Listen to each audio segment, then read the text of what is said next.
咧呢度咧就已經有個腸粉檔嘅，咁啊上邊仲寫住黑糯米酒嘅喎嚇，份量足嘅喎，同埋睇上去啊好滑喎，幾勁係嘛？畢都畢唔到嗰種嘅，都係一層一層肥肉瘦肉相間。呢度都係最肥就係呢一嚿㗎啦，最肥呢一嚿啊嚇，呢嚿斜殼啊係嘛？試下呢嚿先啦，要快食啊，搭台嚟。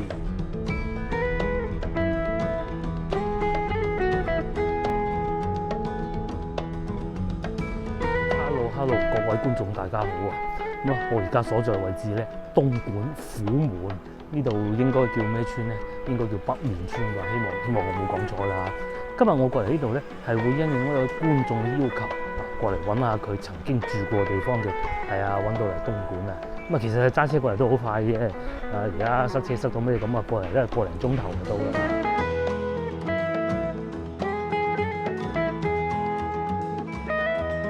而家呢個鐘數咧係10:17，咁咧又未到食嘢嘅時候喎。我哋先揾咗觀眾住過嘅地方先。咁啊呢度咧就叫北面鄧屋七巷啦。咁然之後咧，佢話就係一個叫大幼兒園嘅地方附近嘅。咁啊大幼兒園我都揾到啦。咁啊應該易過喺廣州嗰啲啊。我嚟到呢度咧，發現啊話都好多村屋喎嚇。咁啊，又有啲製衣廠啊開翻工嘅，不過冇理由影人哋啊嚇。嗱，根據地圖顯示咧，我繼續往前一直行就到㗎啦。咁啊，比較接近叫秀邊一巷嘅。咁觀眾講過咧，就喺幼兒園啊西側100米嘅啫。咁啊，應該喺前邊往左轉就到㗎啦。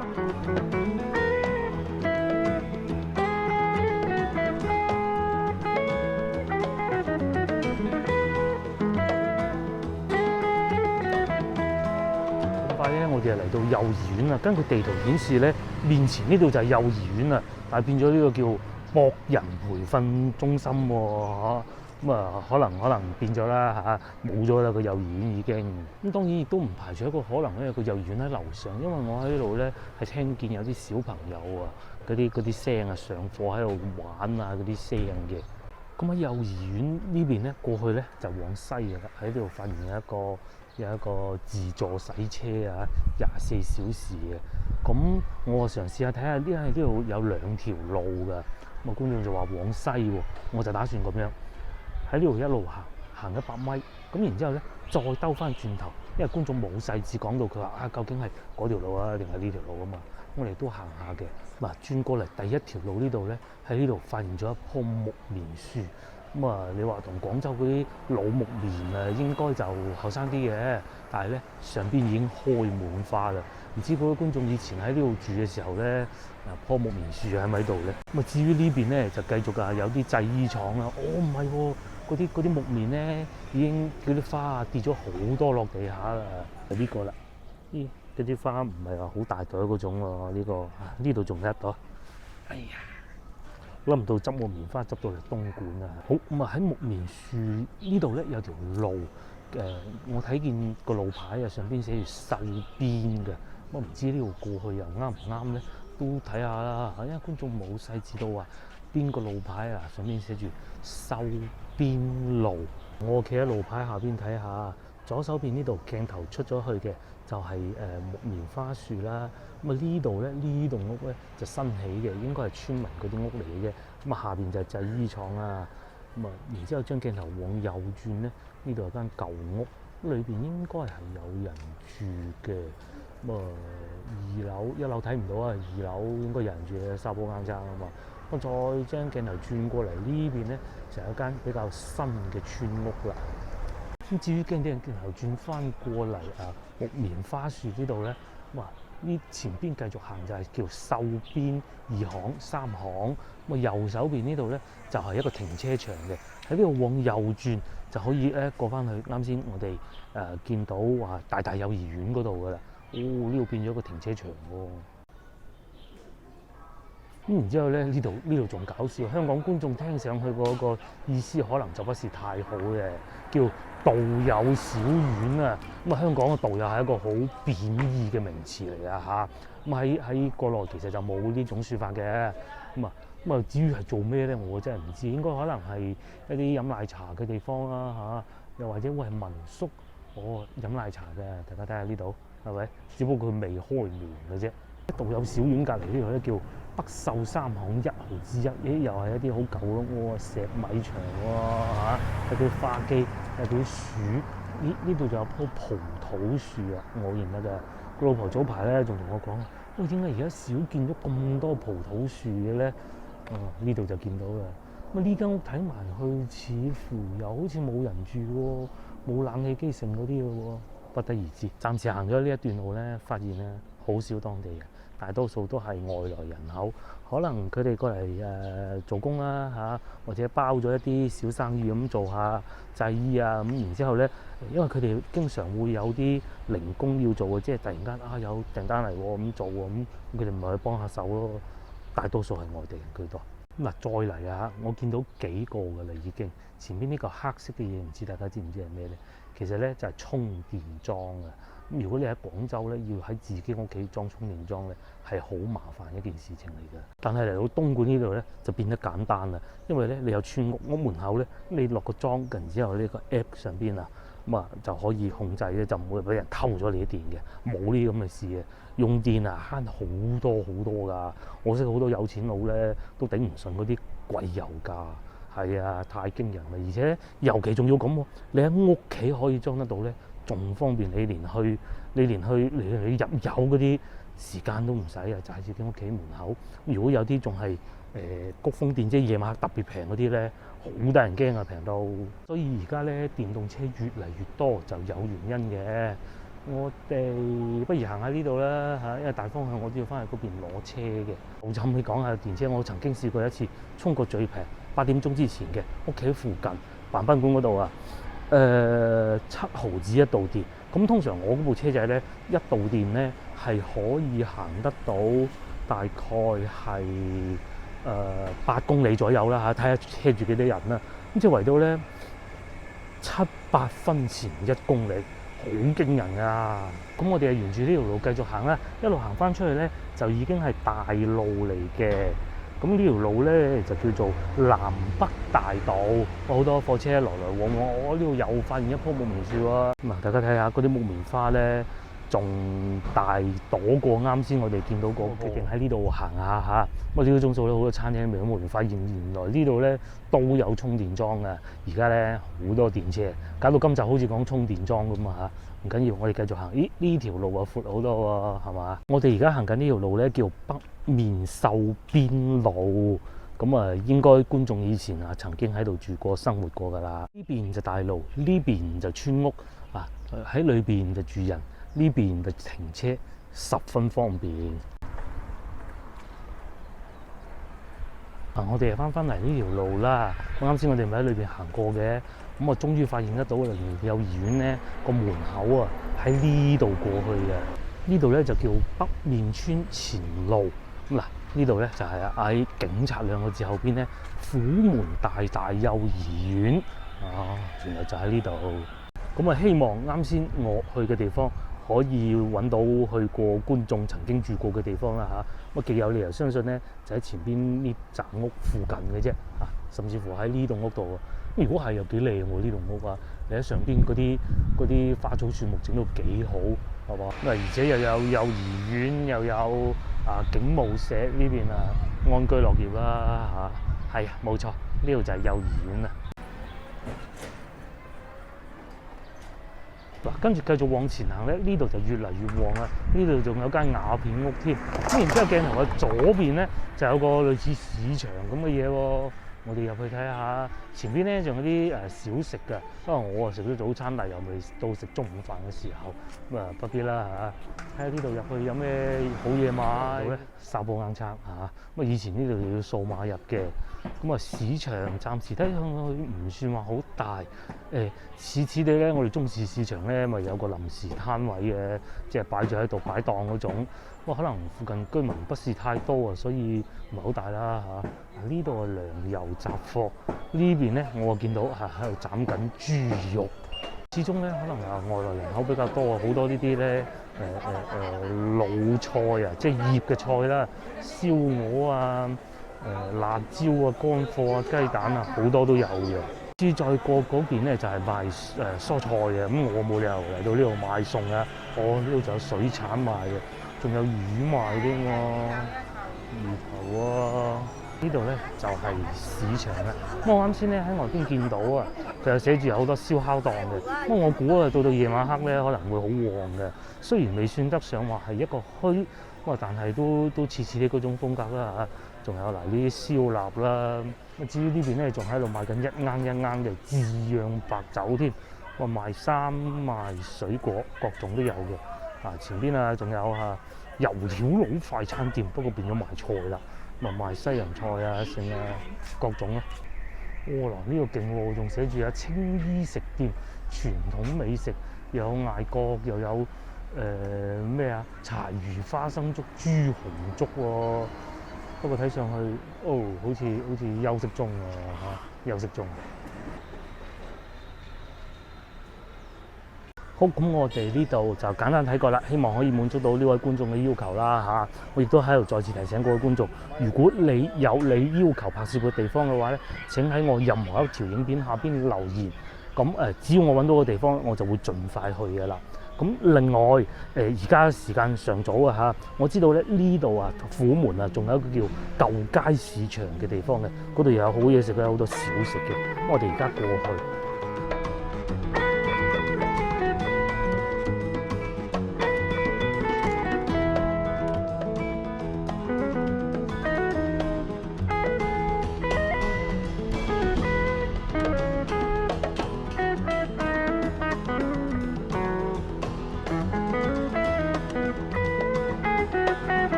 好嗱，話咁快咧，我哋又翻嚟鎮呢度啦。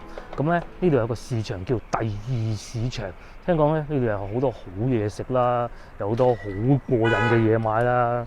一停低車咧，已經發現呢個燒臘檔啊，睇上去幾好喎嚇。晏啲先嗱，仲有呢個正宗厚街燒鵝瀨粉喎，哇正啊！我哋面前呢條路咧叫虎門運河北路，市場咧喺前邊往右轉嘅啫。呢邊咧就更似一啲鎮嘅感覺啦，就熱鬧好多啊，有啲墟啊、盛啊各種咁咯。喺呢度穿過去，東方中心就喺呢度啦。咁咧嗱，嗰度虎門第二市場，又睇下嗰啲介紹啱唔啱啦嚇。我係第一次過嚟嘅啫，反而對面係最吸引我啦，深井燒鵝啊，寫住。上次啊，我翻去大嶺山嗰度食個燒鵝啊，都仲未得，好老實講嚇。我好期待今日可以喺度食到一個靚嘅燒鵝。你睇後邊啊擺晒爐，不過可能冇位食嘢㗎喎嚇。呢度仲有好多炸嘢嘅檔口啦，隔離呢度牙科嚟嘅，應該前邊都入去嘅。我見到好多人出入㗎嚇，我哋入去睇下。嗱就係呢度啦。咁咧呢度咧就已經有個腸粉檔嘅。咁上邊仲寫住黑糯米酒嘅喎嚇，又有啲粉又有麵。如果早餐嚟呢度咧就一流啦。將鏡頭轉過嚟呢邊咧，湛江脆皮燒肉同埋豬肉竟然河源特產喎，睇下可唔可以買啲翻？我哋行咗再講。仲有粽啦、艾葉啦、各種啦 ，OK 熱鬧喎。嗱，我哋就知道啦，虎門啲製衣業咧就好勁嘅。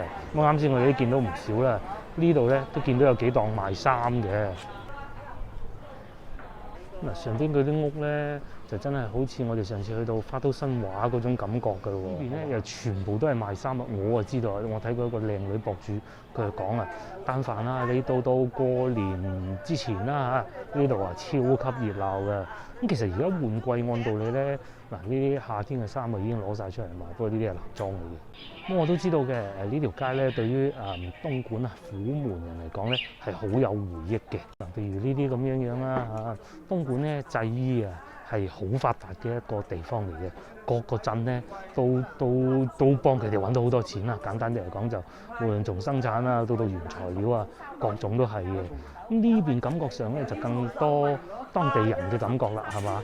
呢度仲有粥賣啦，仲有祛濕茶我啱啊嚇，整嘅祛濕茶啦，似啲嗰啲五花茶嘅感覺啊，呢啲咧有益啊，對於我呢啲濕重啊非常之好。繼續行。嗱呢邊咧就賣水果嘅，呢邊就賣衫嘅。除咗似我哋咧去到花都新畫嗰種感覺以外咧，我記得應該去到三水西南都有呢種感覺嘅，即係佢啲屋好舊，好多地鋪賣衫賣水果各種都有嘅。咁啊呢度仲有泰國榴蓮肉賣添喎，水果靚啊嚇！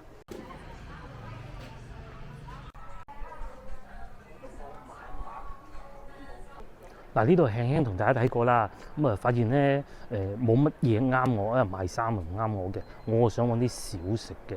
咁咧據說喺呢度行過去仲有5-6分鐘咧，仲叫虎門舊街嘅地方，聽講嗰度更多小食嘅，過去睇埋佢啦。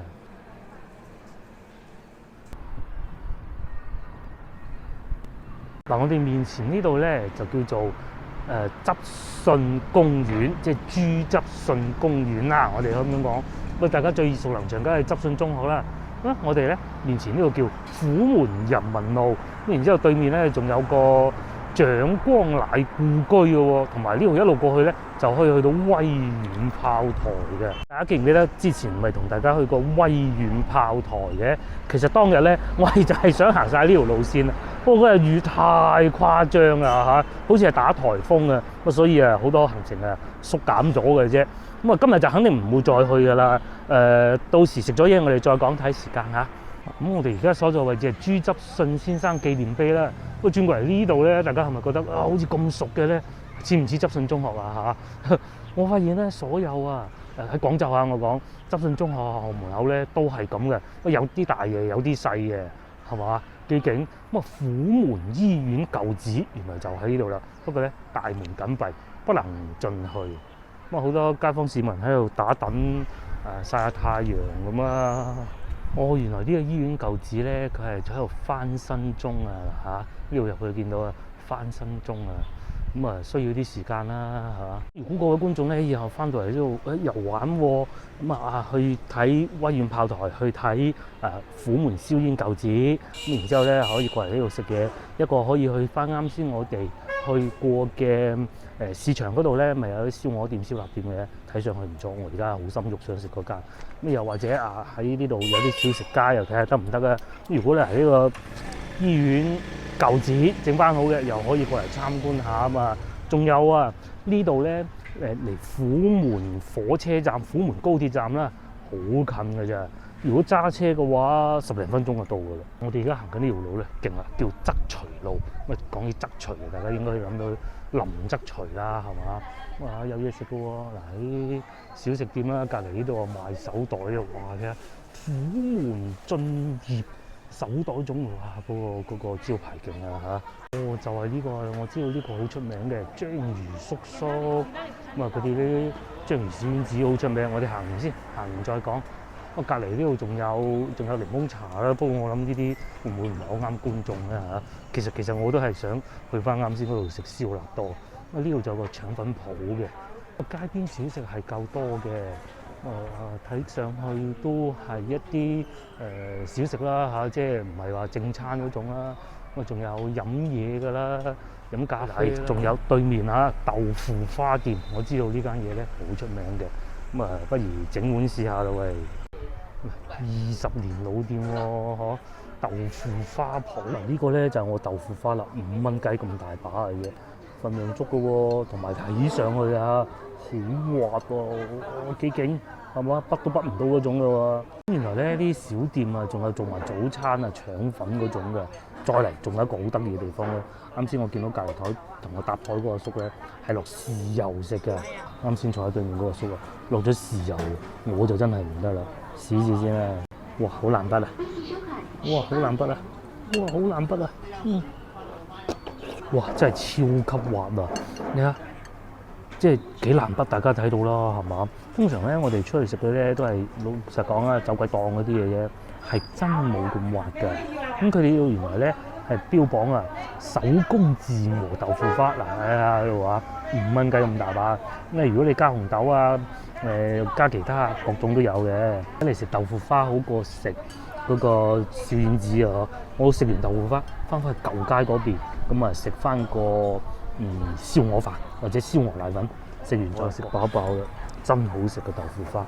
而呢度咧就蒸麵同埋蒸粉嘅，即係嗰個蒸籠咧。如果喺廣州，你淨係拉腸粉㗎嘛，就係蒸麵蒸腸粉。咁大家如果翻嚟呢條街咧，呢個我強烈推薦啦嚇。咁我哋繼續喺呢度行下，行到差唔多咧就翻去食燒鵝飯。咁啊呢邊次次啲啱先嗰度啊，主要都係賣衫嘅。我呢度仲有牛雜檔，我知道都係好出名嘅。如果你個胃容量有限嚇，唔似我咁拆得咧，其實就真係好似我哋啱先咁，可以你調翻轉頭先去食個燒鵝飯先嚇，再翻過嚟呢度食個豆腐花。咁我行過呢段時間發現啦，大多數咧都真係賣衫。呢度叫富民商場，據我所知好似好出名。我東莞啲同學同我講過，好多衫賣啊，59蚊件啊 ，T 恤啊咁喎。而家款咧睇上 OK 喎嚇，嗱呢啲咁幾可愛係嘛？可惜啦，呢啲都係女裝啊，我唔識欣賞啊，都係識得欣賞嘅就係燒鵝飯啊。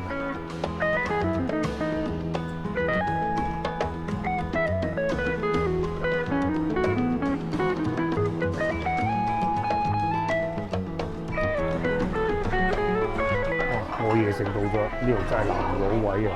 我要咗一個燒鵝拼叉燒27蚊。呢度咧就係原來就係大名鼎鼎嘅永發啊！我啱先喺門口睄到咧，都覺得咦好似唔係好出名喎。我後尾睇過啲資料，好出名啊！嗱，叉燒就唔同啊！上次我哋喺大朗食到嗰種嘅叫外皮冇焦脆嘅，但係咧都係一層一層肥肉瘦肉相間。哇！東莞嗰啲燒臘真係得，啱先試過一嚿，有焦香味。佢唯獨就係同上次比啊，就少咗外層嗰層脆卜卜嗰種感覺嘅啫。啊，中間嚿肉咧豆香嘅，呢啲肥而不膩，好軟身嘅。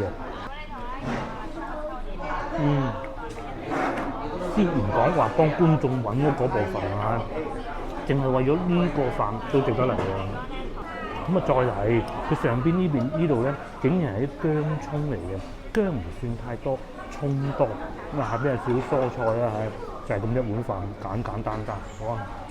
燒鵝未食，但我超級中意佢啲叉燒啊！嗱，呢一嚿咧瘦啲嘅，係嘛？一啲都唔會好硬嘅。呢啲部分嚇燒燶咗嘅，好香脆。非常香脆。啱先我食嗰嚿瘦比較多嘅，食到後邊啊，仲有一種少少嘅煙燻嘅香味嘅。就算咧有薑葱咧，都唔會話搞到佢冇咗嗰種味。而且咧，佢唔係好似我哋廣州嗰種大件好多嘅叉燒，佢係長身啲嘅呢一種嘅。呢個肥瘦相間，正啦。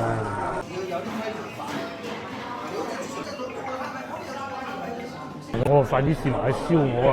睇上去咧，佢唔算係好肥嗰種喎嚇，琴腳就唔肥啦。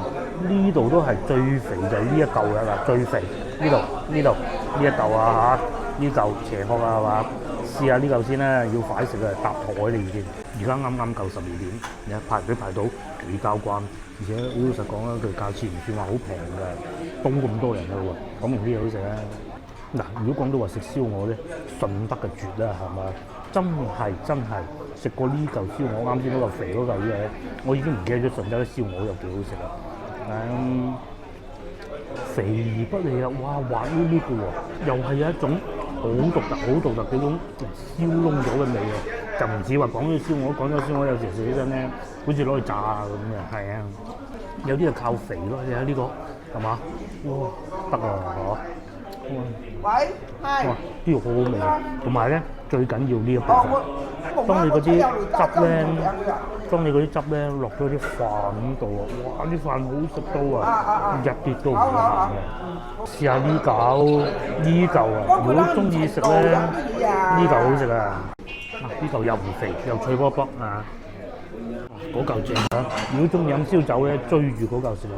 食到呢個階段為止咧，我覺得最好味，大家真係估唔到有邊部分，竟然係啲飯薑葱咧，哇！令到佢啊嗰種感覺咧去咗另外一個層次。即係你話叉燒燒鵝好唔好食？好食。如果冇咁靚嘅叉燒燒鵝咧，啲飯一定去唔到嘅。唯獨爭咗一樣嘢，就係煎蛋，有咗隻煎蛋啊，太陽蛋咯，一流啊！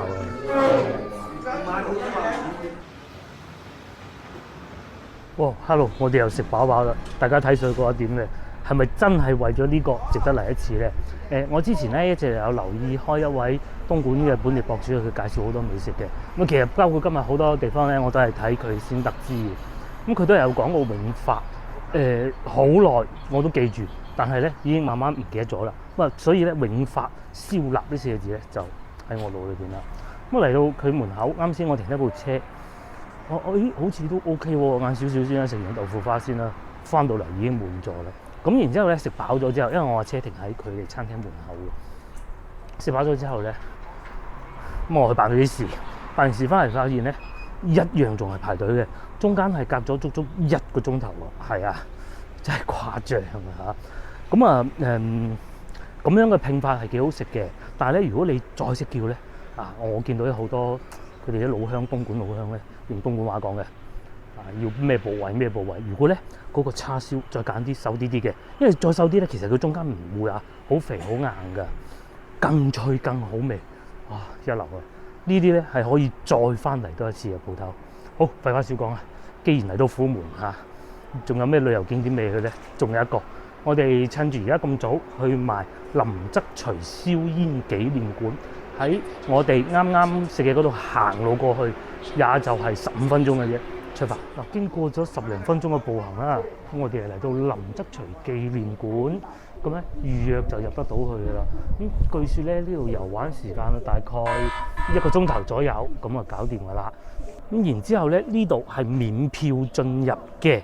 咁啊，食飽飯過嚟行下也是不妨啦，係嘛？同大家科普一下先嚇。其實我細個咧都係有一種咁嘅錯嘅諗法嘅，燒煙究竟唔通攞啲火係燒咗啲煙咩？其實就唔係嘅。嗱，呢度咧已經講明啦，石灰滷水。咁佢燒嘅咩煙咧，就唔係而家食嗰啲香煙或者叫煙仔啦，係大煙，又或者叫做鴉片。咁如果大家甚至乎連鴉片都唔知道係乜嘢嘅話咧，大家以前有冇睇過一出電影張國榮先生同埋梅艷芳小姐嘅《胭脂扣》啊？咁裏邊張國榮先生飾演一個角色咧，佢就係食鴉片嘅，最尾咧佢就吞鴉片而死嘅。咁但係咧喺劇情裏邊佢係死唔去嘅。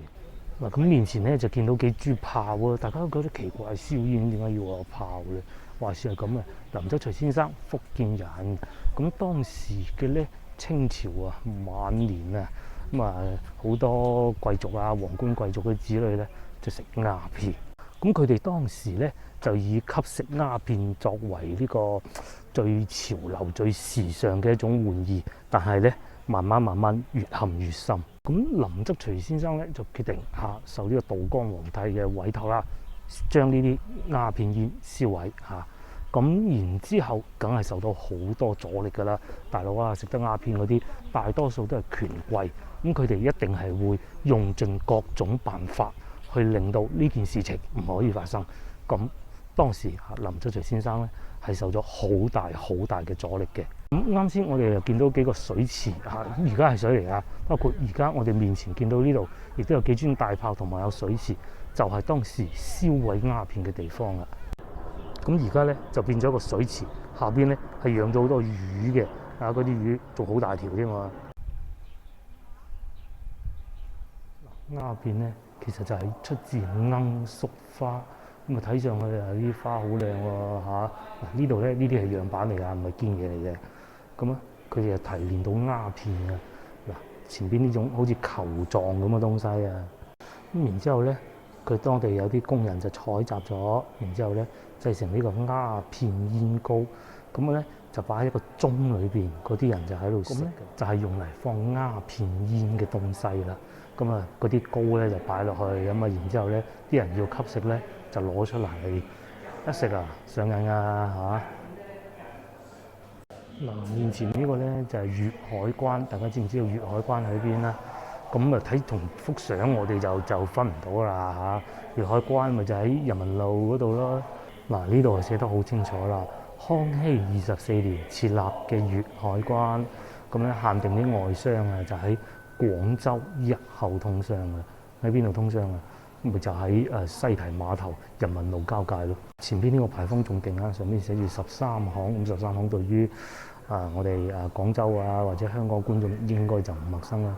當時係一個貿易嘅地方嚟嘅，咁有好多地名，我亦都喺影片裏邊講過啦。海外商人嚟到呢度做貿易，所以13行咧特別繁榮嘅。同樣鴉片煙亦都喺嗰度有不少嘅交易。中國嘅出口一啲瓷器啦，又或者茶葉啦，尤其以瓷器最多嘅。譬如話呢個清中期廣彩英藍圖行碗，成個碗上邊咧係畫晒啲戰艦嘅。甚至乾隆年間龍廣彩都係有嘅。咁呢個先勁上邊仲寫英文嘅，你慢慢都諗唔到咧。其實嗰個年代咧已經見到有咁多英文。上邊嗰啲係我睇唔到係咩字。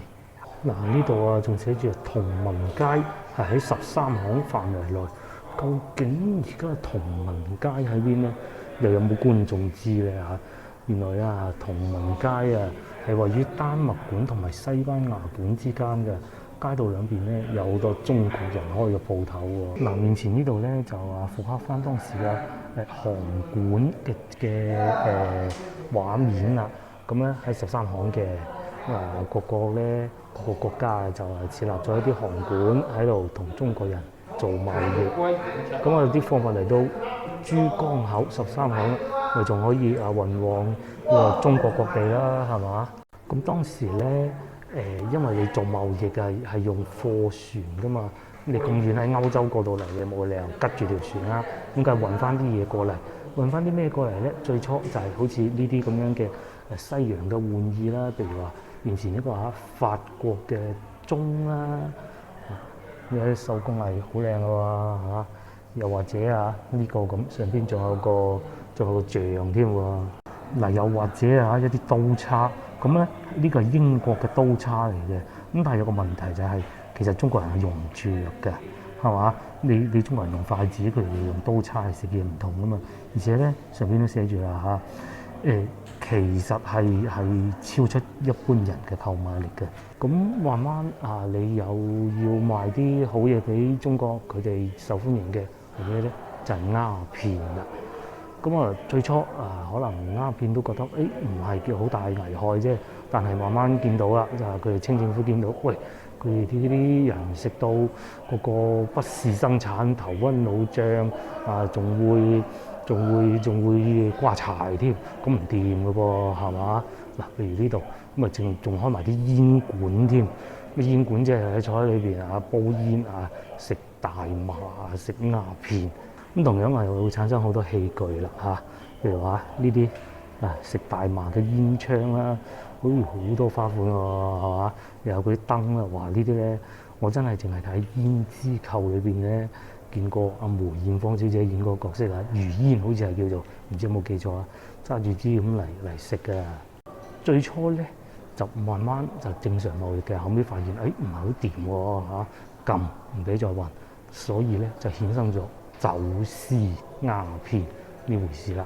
有幾禍害，大家都不言而喻啦。都係嗰句啦，睇翻《胭脂扣》呢出電影就知道啦。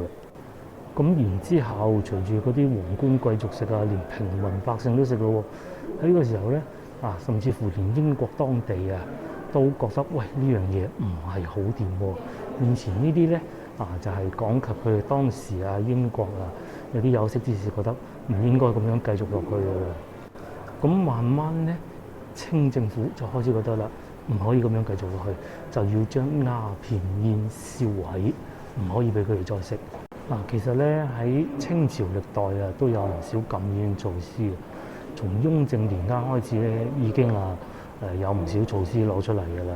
一路到道光年間，足足100幾年最尾先至喺虎門呢度由林則徐嚟燒煙，講明唔可以再食。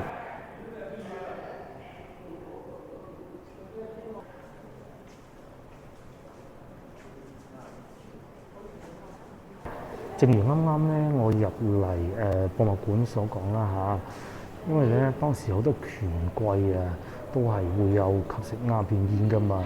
咁林則徐要燒煙好難搞喎1839年啦，林則徐受危難之際，舉起呢個禁毒大旗啦，咁就喺虎門咧當眾燒毀呢個鴉片煙。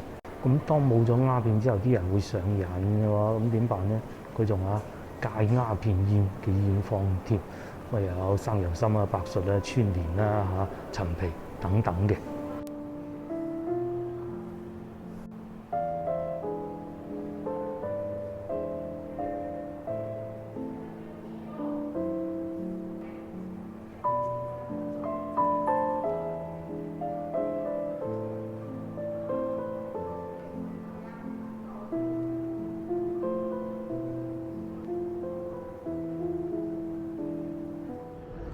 隨住我哋參觀完呢個博物館之後咧，咁今日嘅影片亦都要結束㗎啦。